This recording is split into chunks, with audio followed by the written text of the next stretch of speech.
Welcome to the Rock Guitar Confidential podcast with Ryan and Scott. On today's show, Ryan and I explore what does it actually mean to be a professional musician and why it's important to support the art that you love. Stay tuned. So, as I was saying, I was a big Coke guy when I was a kid. Yes, just me and Dave Lee Roth hanging out, and, no, I'm just kidding. But when I was a kid, we never had real soda. We always had Diet Shasta or something like that. Okay, so eventually we'd have Diet Coke, and it was oh my God, this is the real thing. This is the greatest thing ever. And then eventually, when I became an adult, I realized, I don't have to just drink Diet Coke because that's what I used to drink when I was a kid. I can drink Diet Pepsi. I can go crazy. And I found out I'm actually a Pepsi person. So when Ozzy Osbourne was like, everybody go crazy tonight, you were like, yeah, Tab. No one should ever drink Tab. Tab was the worst. Doesn't Tab have bromides and other extra saccharin and stuff? Oh, it's terrible. Yeah, perma chemicals. It was perfect for when you were laying out in the sun with baby oil on and no sunscreen and smoking. It was yes, right. You chomping on a hamburger, everybody in 1979 was doing. You know what I mean? It's yeah, it's so funny how that works. Just cooking on the top of your Camaro. I was telling my kids this the other day too. We would go out in the sun, but we would never put on sunscreen. We put baby oil on because it intensified the sun, so we get extra tan. When I was a little kid, my parents would put baby oil on me when I go outside in the sun. When I was 2, and I was going, man, what the hell was going on? And were they trying to no seatbelts in the cars? I mean, nothing. It was my mom would just spray me down with a can of Pam spray, right? Now go out in the sun for the next 4 hours, son. Right. Turn around so you get evenly coated. Who would know that the chlorofluorocarbons coming out of that can of cooking spray would eventually erode the ozone layer, thereby making the whole thing. Well, making the tan better, man. There's less ozone to stop the sunlight. Those ultraviolet lights get straight to you, man. It's crazy. Yeah. Dude, that reminds me of back in the day, radioactive supplements. You've heard about all those people, their jaws fell off because they were taking radium in the 1910s. I've never heard about that. That's crazy. Tell me about that. Well, it's just every controlled substance was legal once, right? If you were now with even more plutonium, right? So back in the 19th century, you'd go buy a bottle of heroin. Essentially, that's why it's called heroin. Oh, yeah, right. It's a hero, the female hero that will save you from pain. Is that why it's called heroin? Yeah, that's why it's called heroin. Oh, wow. It's a marketing term, right? Yeah. Well, in talking about soda, there's a reason Coke was called Coke. That's true. That's back in the day, and then once they realized that can't happen, Well, and dentists offered it. It was a numbing agent to numb your teeth for dental procedures. Wow, and now streaming is the numbing agent for your brain. Yeah, it's amazing how that unless works. You're streaming our album, in which case it's the best thing you could do. Right. In fact, what you do is just sell all your possessions to buy as many copies of the album as you possibly can. I was going to say, it's the second best thing you can do. Actually, purchasing our album on Bandcamp would be the best. That's true. Or on iTunes or Amazon or there you go. or stream it on Spotify. No, don't always stream it. Just go purchase the album. Streaming is if you have to. If you have to, it's fine, I guess. But to cap off our soda talk, one of my earliest favorite musical memories. Related to soda. Yes. Well, do you remember the old Shasta commercials? I don't remember about I want a pow. I want a Shasta. Oh, my God. I don't remember that. Oh, dude. I encourage everyone to hop on the YouTubes and look up that 80s era. I do remember the Vinnie Moore Pepsi commercial. Oh. There's a Vinnie Moore commercial that he played all the guitars on, and they had actors performing the parts in the video, but it was this is 1990 or something, which is so funny to think about. Pepsi, the most mainstream thing in 1990 was a bunch of long-haired dudes shredding guitar in a warehouse with chicks everywhere and stuff. That was the cool thing in 1990, and then Pepsi, it was the choice of a new generation. It was, and that generation eventually went south and started listening to Post Malone. But that generation didn't, but their kids did. Yeah, well, yeah. The younger generation failed. It's just, I look at it now and just think how far things have come. That was the coolest. That was literally the pinnacle of society was 1990. A bunch of rock dudes shredding guitars in the warehouse. You know what I mean? It's the coolest thing you could be. Drinking Pepsi. Yeah, drinking Pepsi with girls. All the garage bands were drinking Shasta. But yeah. Shasta actually still exists to this day. Did you know that? There actually still is Shasta. Dude, you know what? I think I'm going to go try to find some Shasta. It's easy. Go to Winco. They have Shasta at Winco. Thank you for the tip. Exactly. Hopefully, if you have Winco where you live in the United States or beyond, going to beat the heat with a delicious. I want a diet pow. Shasta Cola. You know what I mean? Maybe when I get there, I'll be like, hey, I want a pow. I want a Shasta. And then watch the confused looks as they look at you like, what are we talking about here? What's happening? Are you robbing me? Is this what's happening?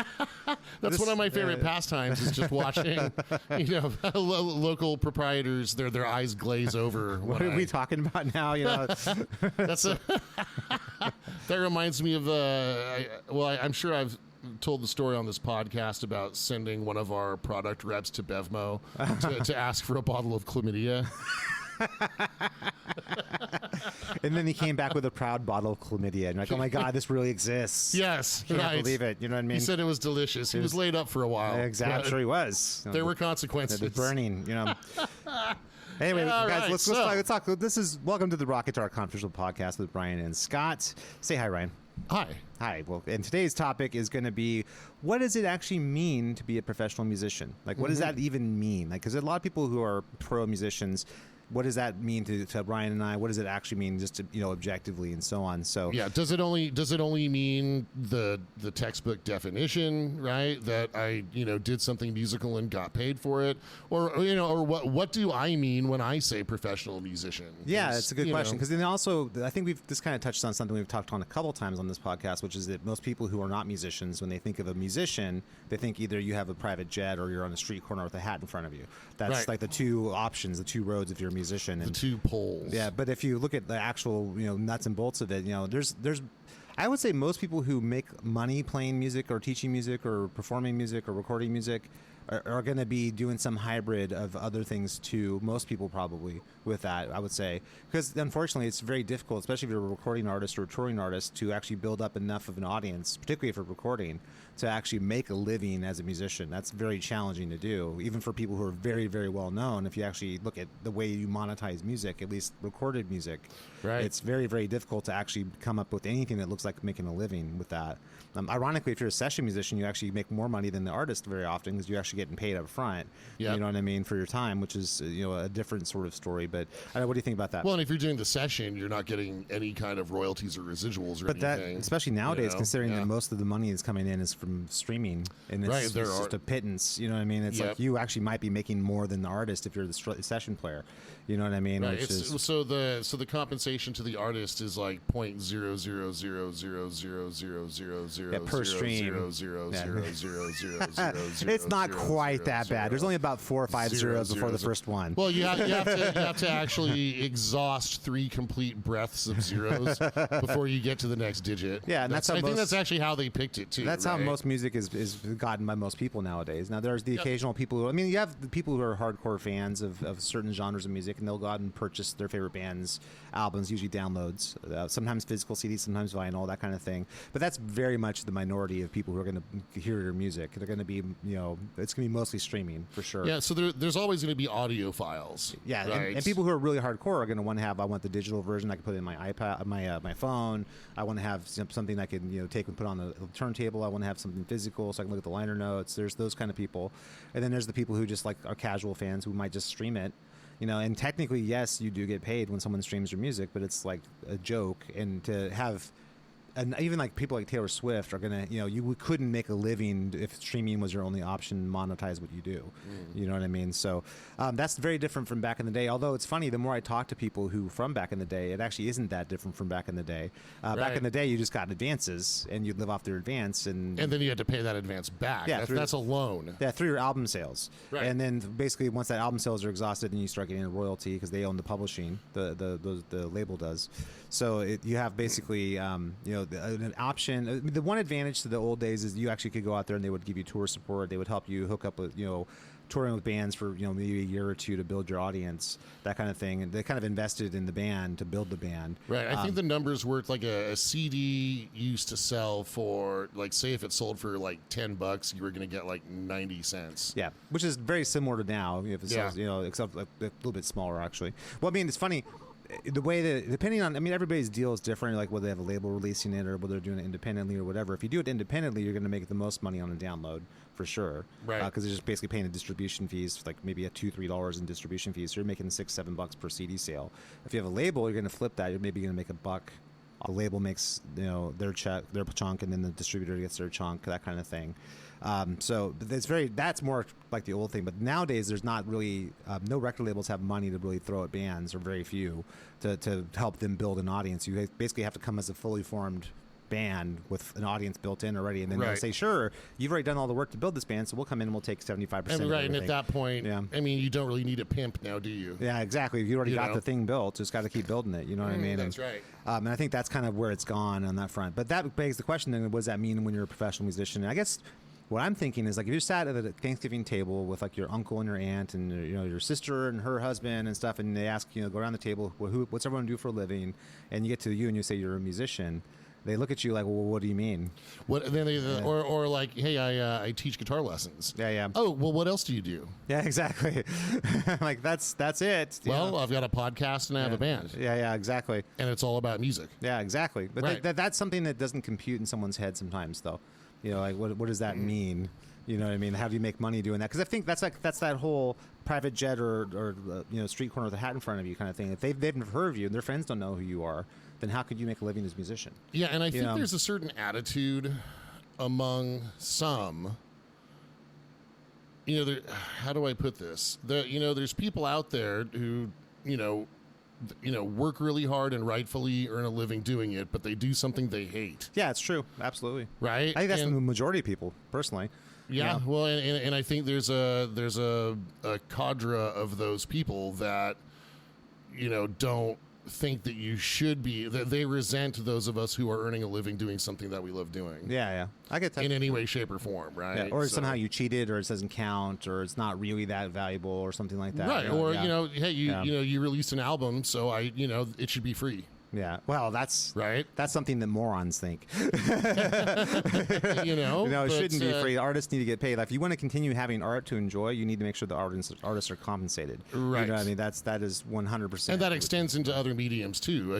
Acting is one that we have heard a lot about. Yeah, exactly. There's a big strike going on, but the SAG and people like SAG and the other one, and the writers too. Yep, the Writers Guild. So if you want to be going home and Netflixing and chilling, you got to make sure that those people are compensated, and you have to support those people, because those are the people who actually make what you love. That's right. The Paramount or Disney Plus, or in the music world, like Sony or Warner or Inside Out or whoever it is, are the people who are the money people, but they're not the creatives. There's nothing without the creative people making that work happen. Right. You know what I mean? That's right.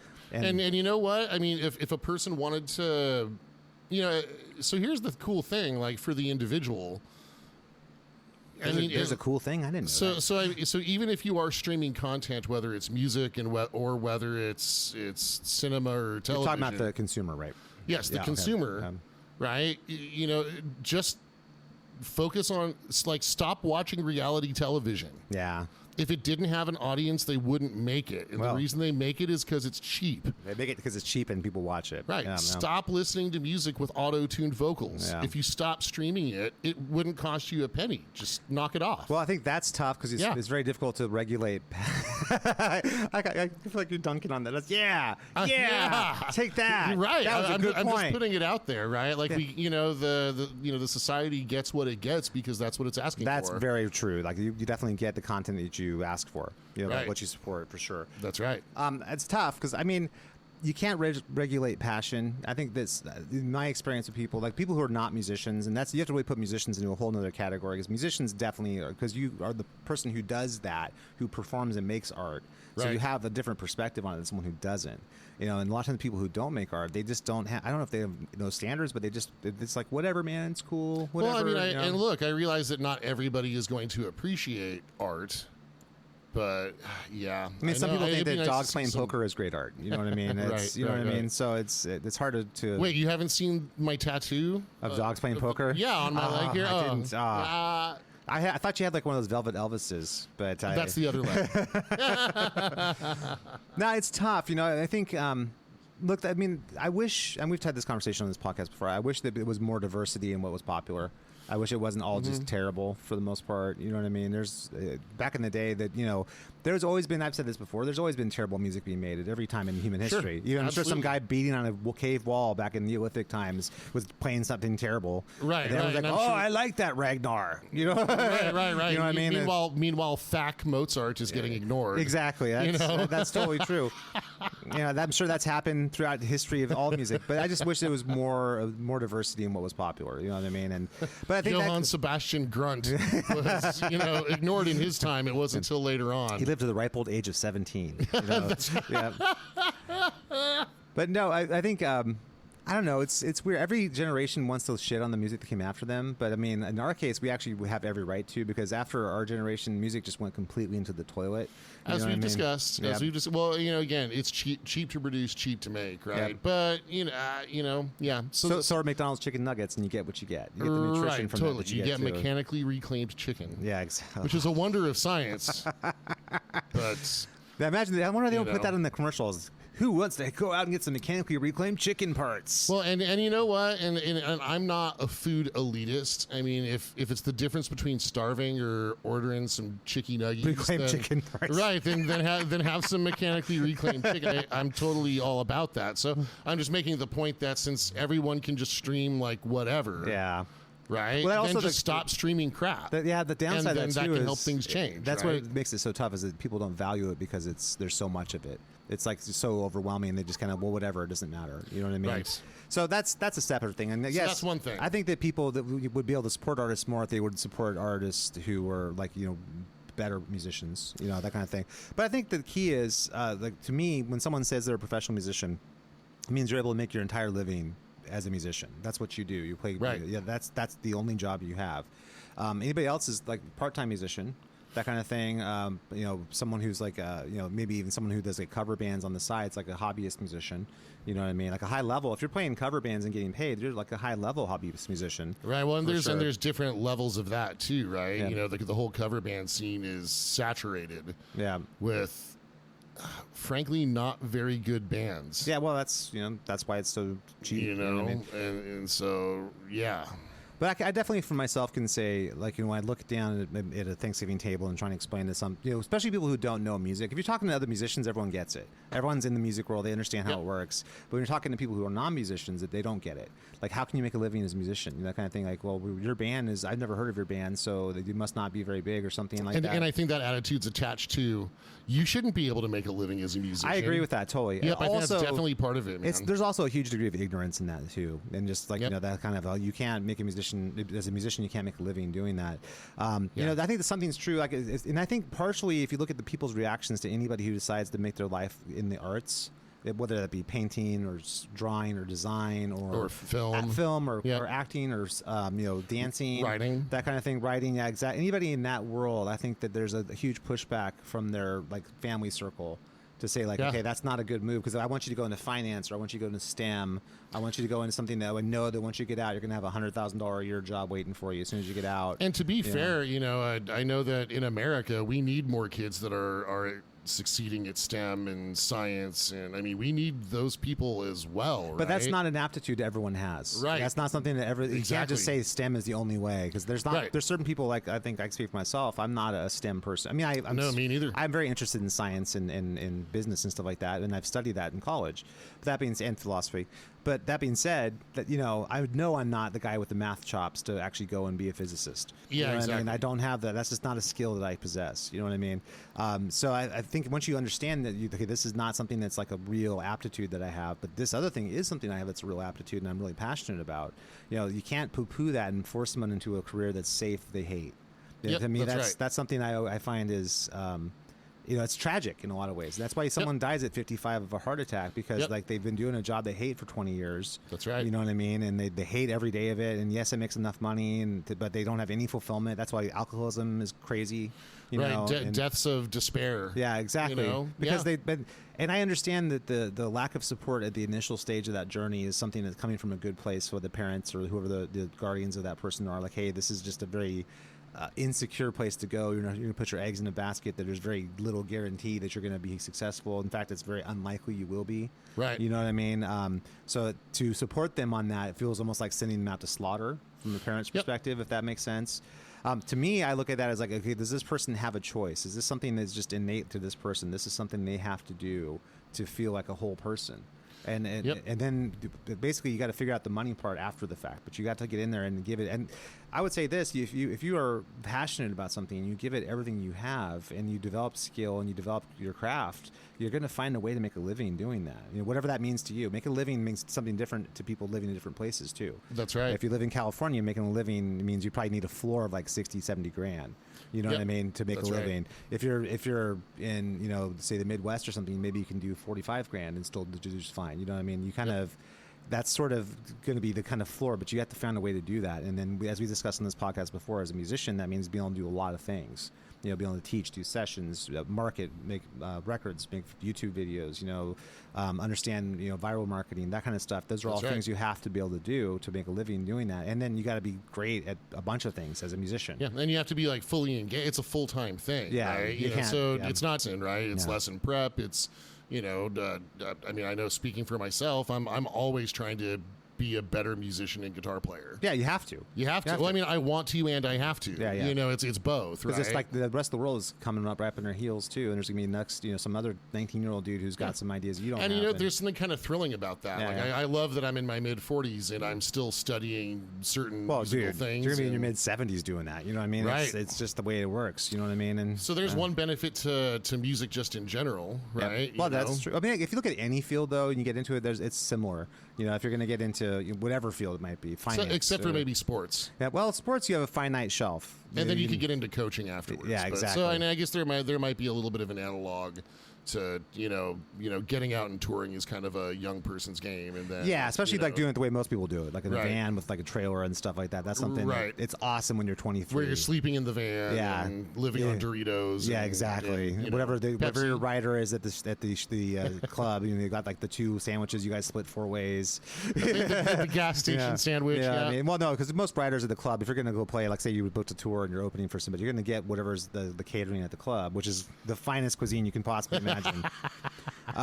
But you're going to live on that. But that's awesome to like 27, and then you're like going, okay, this is and especially like nowadays, like if you're a rock band nowadays, it's very difficult to have enough of an audience where you can go out and play like big theaters and actually make a good. I'm going to make 15 grand tonight as our guarantee. Yeah, I'd love to see what the economics for Greta Van Fleet are. Those guys are doing pretty good, but they're like Ace of Spades club level, but like relatively pretty good. Relatively pretty good. But I mean, they're not coming home with like, we made 200,000 each this tour or something like that. That's not happening. Right. You know what I mean? So a lot of those bands, you'd be surprised to know, still have to have other jobs too. They'll go out and tour. I mean, I would say the vast majority of people I know that tour are like, they have more than one job. They don't just tour. That's not all they do. Because you can't tour enough to make enough living unless you're at a certain like super high level. Like if you're like Dave Matthews Band, you can do that. Right. Because you're playing the 10, 15,000 seat places, and you can go do 30, 40 dates, and you're set for the year. Right. I mean? Or if you're Motley Crue, you can still get back together and do it. Get a new guitar player and keep Vince Neil for some reason. But those are bands that everybody knows about. Most bands that are even touring side bands are not bands everybody knows about. Right. You know what I mean? So it's one of those things that you just can scale it down from there, like how much money you're going to be making. And if you're an independent artist or if you're an underground artist, it's even go down further than that. That's right. You know what I mean? And so that the ability to do that for a living it's not really making a living. That's just part of what you do. It's sort of like money gets thrown into the mix with all the other stuff. You know what I mean? That's kind of what that's going to be. And I think you'd be shocked how big bands are kind of in that same boat. It's kind of surprising a little bit, but that still be someone who makes their living as a musician. Which is great.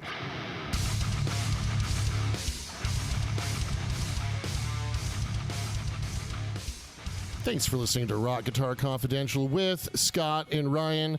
Please make sure to like, rate, and subscribe. Now back to the show.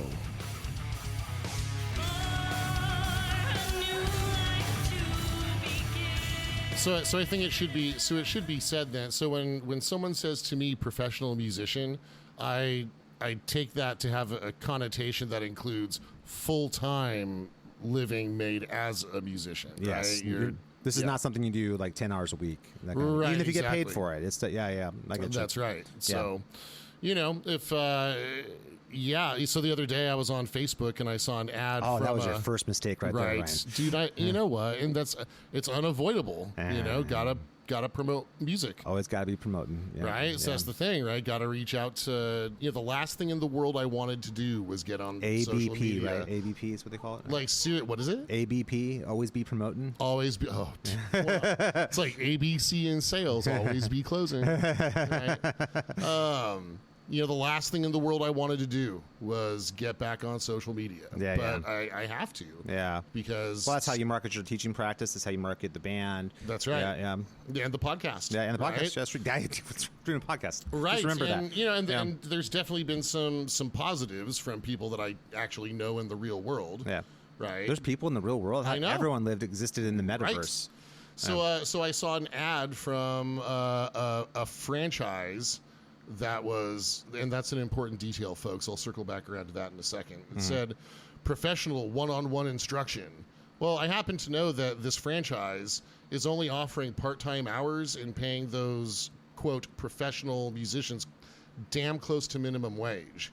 Right? And when you spend your money there, who gets most of the money? Yeah. It's some CEO in a suit and tie that, and the owners of the franchise who aren't musicians. Yeah. So it struck me like, there's a saying in the guitar business, like if the guitar says custom on it, it's not custom. If the guitar says special on it, it's not special. Right? Yeah. If the advertisement from, the national franchise says professional, they're not really professionals. That doesn't mean that there's not good musicians who do work there because they have to for whatever reason or not, but that does definitely, that gives you a red flag on that for sure. Right. But if you're out there shopping for music instruction, you should avoid spending your money at, something that's either a giant corporation, right? There's music retailers that are corporate, right? And you're just making it harder for people who are making quality music to continue to earn a living doing it, right? Yeah, to me, I look at that as just part and process of the whole devaluation of music that we talked about many times on this podcast. You know what I mean? To me, I think when it comes to being a pro musician, there's kind of a food chain. To me, there's like the high-level recording artists, people like that everybody knows about. In the rock world, we're talking about like Foo Fighters, Metallica, Megadeth, Def Leppard, Motley Crue, those bands everybody knows. That's like the top of the food chain right there. Yep. Next level down is like high level international touring artists, like guys like Steve Vai, Joe Satriani, those kind of artists. And then bands who are still doing good, even bands like Tom Kiefer, Winger, those guys are making a good living doing what they're doing. Lynch Mob, bands like that. And then below that is like the bands who are still kind of touring, but they're probably doing something similar to what we're doing. They're probably teaching, and then doing some shows, and then teaching, doing some shows. That's like the next level down from that. And then if you go down from there, you have like the high level like cover band / tribute band people, probably still doing the teaching thing. And then you have people who are just teaching, and that's the next level down. And then you have the people who are like the part-time teaching, and then below that is just hobbyists who don't make a living at all. Right. That's to me is like the hierarchy as far as like making a living as a musician.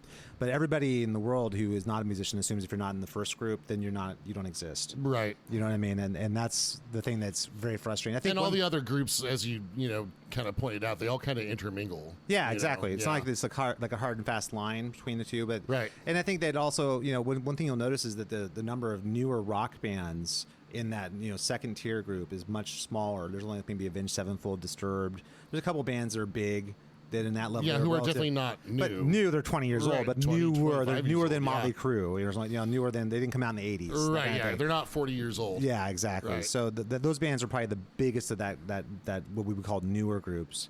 And then you have other bands like Periphery and Animals Leaders, which are really good bands, but they're club level touring bands. Yep. Which is fine. They're still great. That's better than I'm doing. You know what I mean? So, you know what I mean?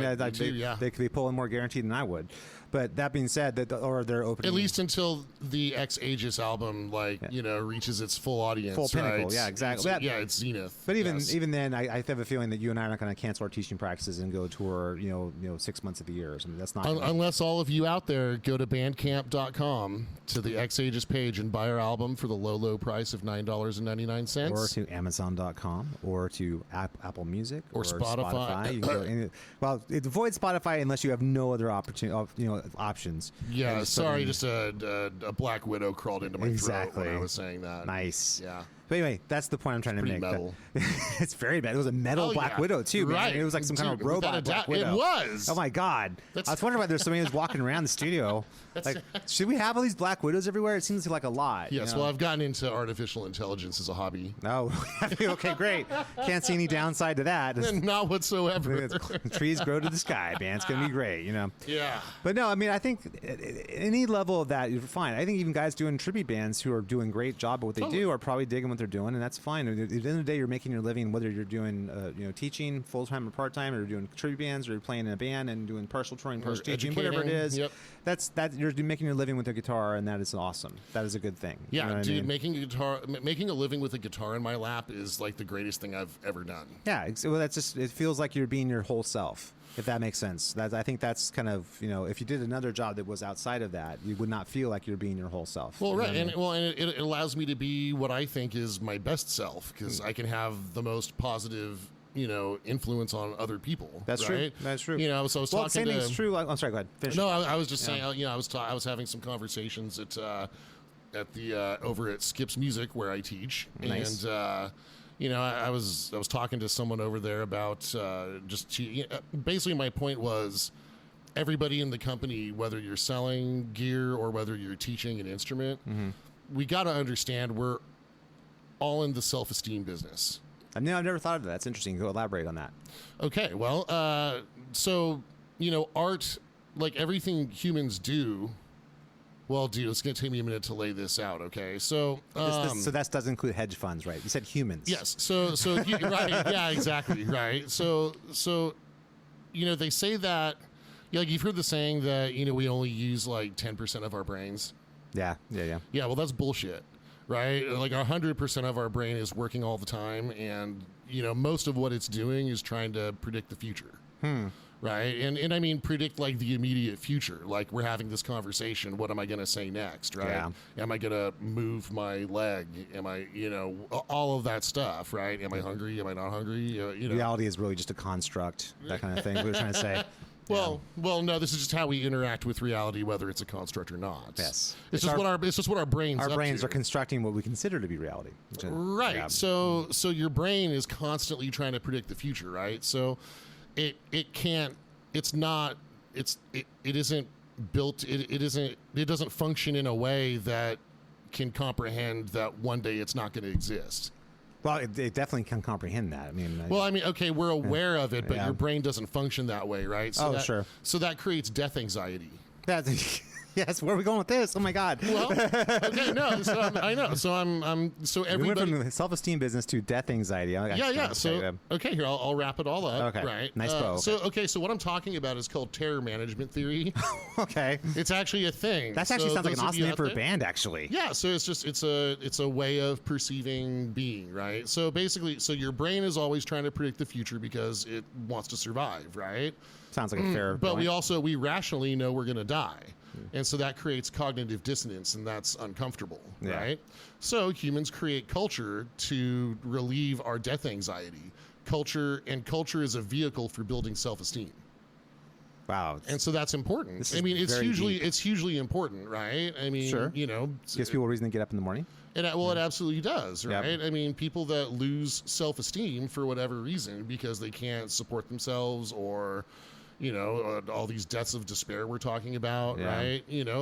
So learning how to, music, art, and culture is a vehicle for creating self-esteem, which helps you enjoy being alive. I agree with that part. It's not, nothing you're saying is wrong. I would take no issue with anything you said. Thank you. I think, to me, I was thinking, of course not. The arts, all the arts, and all the way that they come is really a form of self-expression. You know what I mean? And just kind of putting out your inner world in a way that's accessible to everybody. Right, which builds self-esteem. Yeah, I guess that's true. To me, it's like looking at a sunset is beautiful. You know what I mean? If I can go and put on, the new Extreme album and listen to it, shredding away, it makes me feel happier to be alive.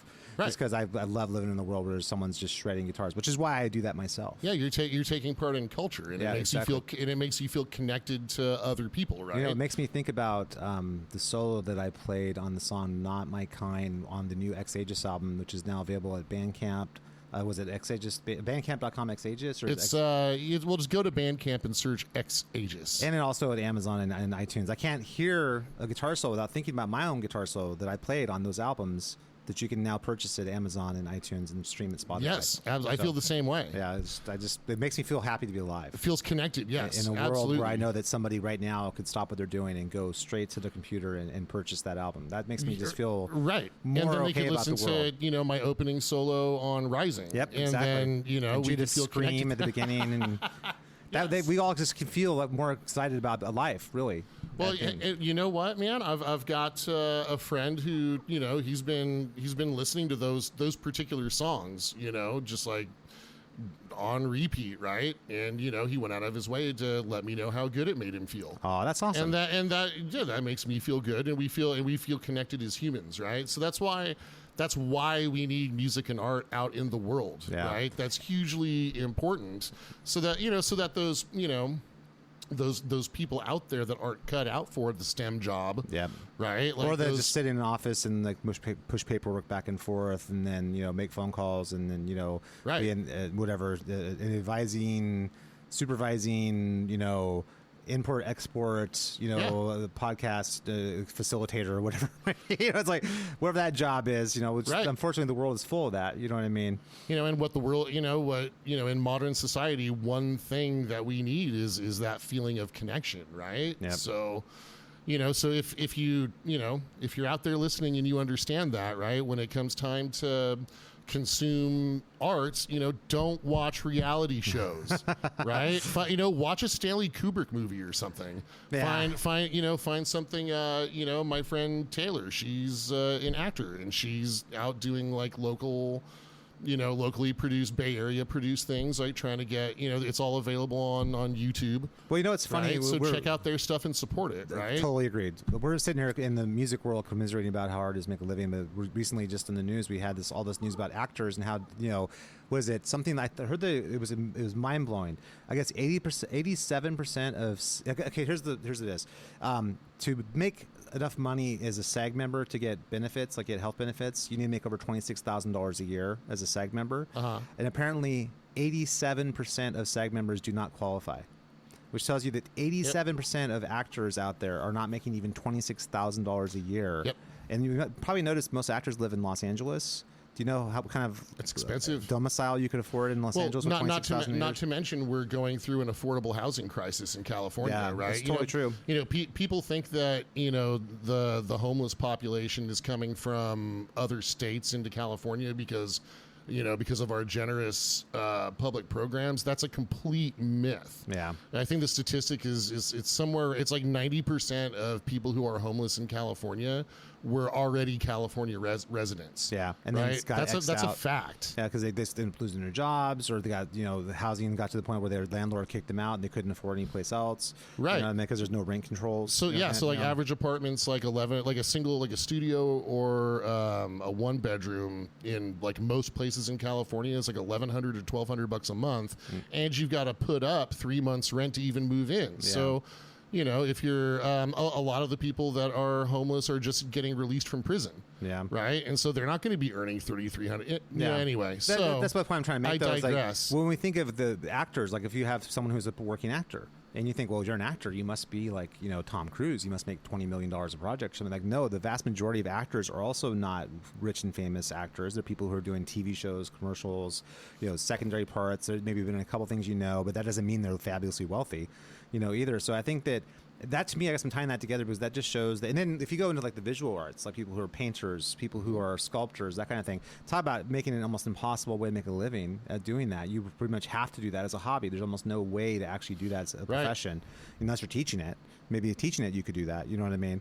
So I think... and if you're teaching it, then you need students. Yeah, and exactly. you need to be able to earn a living teaching it, with a rate that's sufficient. Yep. Exactly. Or like at a college or something, if you're an arts history or an artist, arts, doing applied sketching, things like that. There's a bunch of art instructors who work at colleges and junior colleges and stuff like that, or even high schools. Well, and what must they earn? Yeah, that's the point I'm trying to make, is that across the board, art is devalued. It's become kind of a cult of personality thing. Like the really most successful amongst us are like the Kanye Wests of the world, who are like sociopathic, psycho. Right, or Post Malone seems like a nice guy. He just doesn't seem really good at music. Yeah. I'd love to have a beer with him. That'd be fine. You know what I mean? I'm sure he's a very nice guy. Yeah, that's great. Yeah, seems fine. Yeah, likes Metallica. Yeah, it's something. I guess. Wait, does he like Metallica or Metallica? No, he likes Metallica. Yeah. Oh, like the first 4 albums. Yes. Like, everybody's kind of a poser. Everyone says they like Kill 'Em All. Like, ooh, you know what I heard this morning? Came up on the YouTube feed. Metallica's power metal demo, where it's like Kill 'Em All songs, but and with different lyrics and stuff. But it's Dave Mustaine on all the lead guitar, and he's singing backup vocal. It's almost like he's mirroring every lyric that Hetfield is singing. It's really interesting. Huh? That's interesting. And it's probably pretty cool because Mustaine's great. So. Well, dude, the album cover has like Conan the Barbarian, like looking dude fighting a snake with a sword, and then there's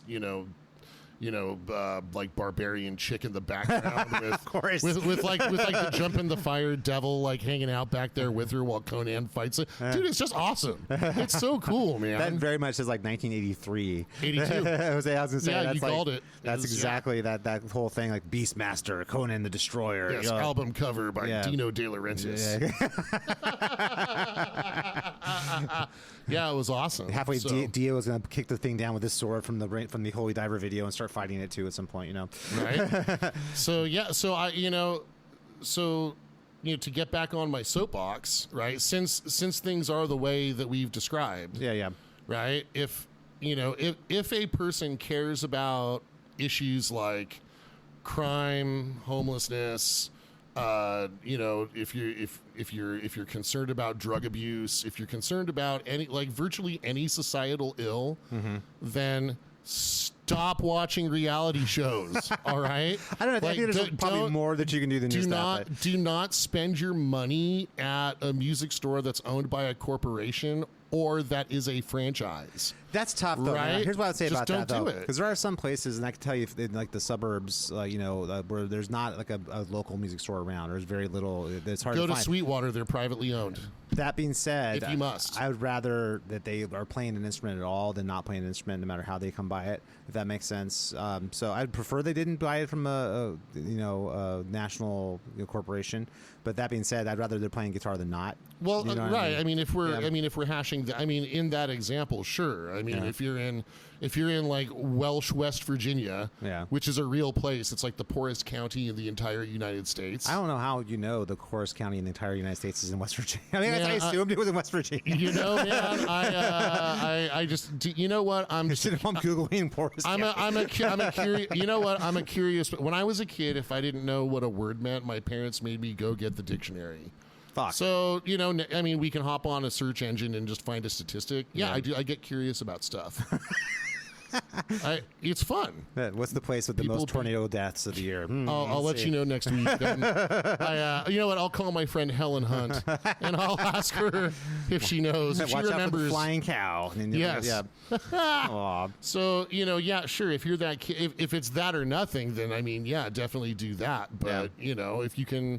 But for those of us who have, disposable income and can make a choice, yes, then don't if it says professional one-on-one, and so is it if they're going out of their way to say professional, then it's not professional. We got to keep in mind in that context, it's just a marketing ploy. It's almost like saying like on a box of like Fruit Loops, this is part of a complete breakfast. It's like, well, they have to say that because they want you to feel better about the terrible choice you're making. Well, they hope you're going to skip over the word part. Yeah, and they're going to be like, oh, it says complete breakfast on the box. Well, how could it not be? It's like little corn loops of fruit flavored green and orange and purple. Of course, it's good. It just takes a little bit of effort to seek out things that will have like local and personal and societal benefit, right? And this is not a political thing. It doesn't matter what your politics are. It doesn't matter what your faith or lack thereof is. It just if you're gonna spend your money in the arts, make sure that money gets to like a real artist. Yeah,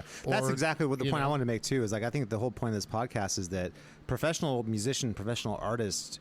Those are people all amongst you. There's people around you probably know who are professionals at what they do, and you need to support those people. I mean, if you want art to be a part of a society, which we all do, you have to support that, and you support that by showing up at shows, purchasing albums, supporting what you care about. That's right. And that's true. Even if you're a PBS person, support that. That's if you get content from there that you value, support it. If you get content from bands that you enjoy, support those bands. Buy their merch, buy their stuff. Go to their shows. You have to do that. That's how that artist makes a living. If you want that artist to continue making art, you have to do that. If you want to make sure that actors are getting paid, well, put your energy into scripted shows, support shows that are well written and well acted, and then support artists. And if you have, say, SAG or AFTA or whatever those unions are, support them. So, it's really generally support unions in general. Yep. So that to make sure that the people who are working are going to be able to make a living. That doesn't mean that there's not a choice. There's like this false dichotomy that's always put out, like, well, then the companies won't invest in growth. They're going to pay. They have to pay these people. CEOs want. Of course, they're going to say that. Yeah. That's what they've always said. Of course, they're going to say that. But right? the time where, ironically, when corporations make the most money is when there's the most egalitarian money policy. When more people have more money, it's better for everybody. Yeah, I mean, like David Iger from Disney makes the Bob Iger, right? Is it Bob Iger? Bob Iger, yeah. Sorry. Okay, so I've got beef with David Zaslav. Oh yeah, he's the guy from HBO, I think. Yeah, he's the guy who canceled Raised by Wolves. Oh, is he the guy who did it? Yeah, well, and I mean, those of you, if anybody, so we still subscribe to HBO. It's called Max now, right? It's just called Max. They folded Discovery, which is all reality programming garbage. And they just folded it into all of the HBO stuff, and then HBO canceled all of the scripted shows, sort of. Right. Well, they canceled a lot of them, not all of them, but Raised by Wolves got nixed. We've all heard about how they canceled the Batgirl movie it was done and in the can. Yeah. And they canceled it so they could take just a write-off. Yeah. Well, so now it's never going to be released either because you don't get the tax write-off. Think about how many actors that was their big chance to get seen. How many producers? How many the set designers? People who do costuming. Set designers. Yeah, absolutely. I mean, it's CGI artists. Just basically practical effects artists. Probably. I mean, straight into the toilet. Yeah, costume designers. Yeah. Casting directors. Yeah, writers. Right? You name it. Yeah, writers. You got it. For no residuals in that scenario. Right, but I'm sure we're going to get 10 more seasons of My 600-Pound Sister Wife. Yeah. Well, because it's cost until that person dies of an inevitable heart attack. It's nothing. It's just you have a camera crew and an editor. Right. That's all you got to pay for. And then people watch. And I think it is such a bad mirror reflection of society that's what people want to watch is that, or like The Bachelor or Bachelor in Paradise or whatever it is, the Bachelor in Paradise. Nothing you can run to, baby. Reality TV just ain't that nice. I know. Yeah, sorry, all credit to Jimmy Buffett for my horrible cover. I was doing Bloodbath in Paradise. Ooh, nice. Okay. Good. Yeah, Ozzy. Yeah, Ozzy song. Right. Yeah. By the way, speaking of Ozzy, you heard he pulled out a Power Trip, the festival? Yeah, poor guy. Yeah, I mean, does that how you feel, poor guy? Because I never thought he was going to do it in the first place. So I thought there's no way. The promoter was taking a big chance. Parkinson's is terrible shit. So is it Parkinson's? Do you think that's what it is? It is. It's already out there. He's got Parkinson's. Yeah. So I mean, I know he's in ill health in a number of ways. He had some kind of back surgery or something like that, or Ozzy's got Parkinson's. Yeah. Well, yeah. So I mean, I just feel bad for the Oz man. Yeah. As far as that goes, that's just a horrible thing to have to deal with. I think that we've seen the last of Ozzy performing anytime. You know what I mean? I think. Yeah, I think that's the end. Yeah, exactly. Yeah. Which is tough because I think he's not going to ever give up. He's going to still keep trying to go, and I think. I mean, the next announcement we're going to hear about Ozzy is that he's gone. You think so? I think so. I think he's going to try and get some more live shows in. I think he's going to I hope it doesn't happen because I feel a feeling that those live shows would be pretty horrible. I mean, he already did the wacky waving inflatable Carlot Arms Man thing with Post Malone. So that was the nadir of Ozzy Osbourne for me. Yeah, I mean, it just wasn't dignified. I mean, not the being on stage with Post Malone part, although that's not super rad. But all he did was he was on the back of the stage, just kind of waving his arms around. I was hey guys, look, there's Ozzy back there. It wasn't dignified, man. It wasn't cool. Well, I mean, it's kind of like David Lee Roth these days too. Nothing he can, he can't sing. He doesn't really have the swagger anymore. He's kind of just an odd older man wandering the stage who can't. Yeah, I mean, I was saying this to someone the other day. It probably was an awesome thing to be a 27-year-old David Lee Roth. I gotta imagine it's a terrible thing to be a 68-year-old David Lee Roth. That's gotta be really tough. I mean, when he did that last Van Halen tour, I mean, I don't. I mean, it's just what do you expect? It's David Lee Roth. Yeah, I but mean, that was frontman, that was you know? 8 years ago. The last Van Halen. Right. I mean, he So, could still. that should have been the end. Yeah, I agree. But if you watch now, Unless he wants to put the Eat Smile band back together, then that would be fine. I gotta be honest. That's his only move if he wants to have a relevancy. If he wants to be able to go out and tour big places, dude, who wouldn't want to go see the Eat Smile band? Dude, dude, I'd look forward to that for months. Yeah. Dude, we would make an event or a pilgrimage out of that. Yeah, for sure. right? Most guys who grew up on that record would. You know what I mean? It's. I say guys, women, I'm sure like the album too, but yeah. I agree. I think that's his only move if he wants to do something, relevant. You know what I mean? From now on, like, he can't just be the wacky, weird, like, jazz hands, like, not, singing every third word. Yeah, there's like the anecdote about David Lee Roth, like he showing up at someone's hotel room for some like reality thing, and we got to surprise the people in the random hotel room, and like they just had no idea who he was. Yeah. He's like, "Hi, I'm David Lee Roth." So skilly bop, baby. Wow, I'm David Lee Roth. And they're like, who?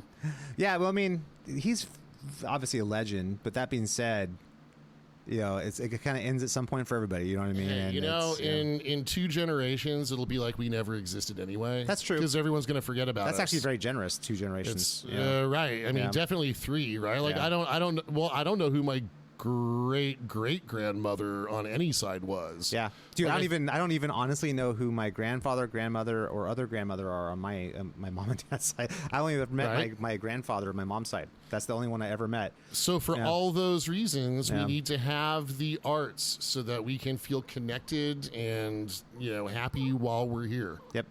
That's true. Because we won't always be here. So, when you spend your money on gear, buy local. When you have someone teach your kid an instrument, make sure they're getting most of that tuition money and it's not going to just like some person in a suit in a far off city or someone who never was a musician, And if you value art of any kind, support what you love. Put your money where your mouth is. If you love that band, buy their album, buy their merch. That's right. If you like that, that guitar instructor who makes those great instructional DVDs, whatever, or instructional streaming, YouTube videos, support it, subscribe, tell people about it. That's right. You've got to do that kind of thing. That's how artists, it's very real day to day how artists make their money is that. So you guys just have to make sure that if you value something, you support that with your dollars. That's huge, whatever that might be. Yeah, absolutely, I mean? Man. There's people I work with, dude. I'll buy tickets to their show even if I can't make it. Yep.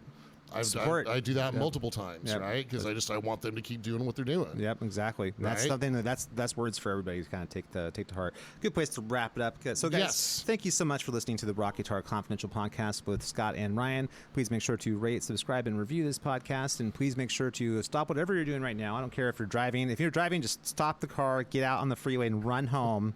And go to Bandcamp.xaegis, as well as Amazon, iTunes, and if you must, go to Spotify and please either download or stream our album, Ex Aegis debut album, self-titled Ex Aegis album. You can find out more information about us at our website, www.xaegisband.com, or our social media sites, facebook.com/xaegisband, twitter.com/xaegisband, and instagram.com/xaegisband. Brian? Again, that website is www.exaegisband.com.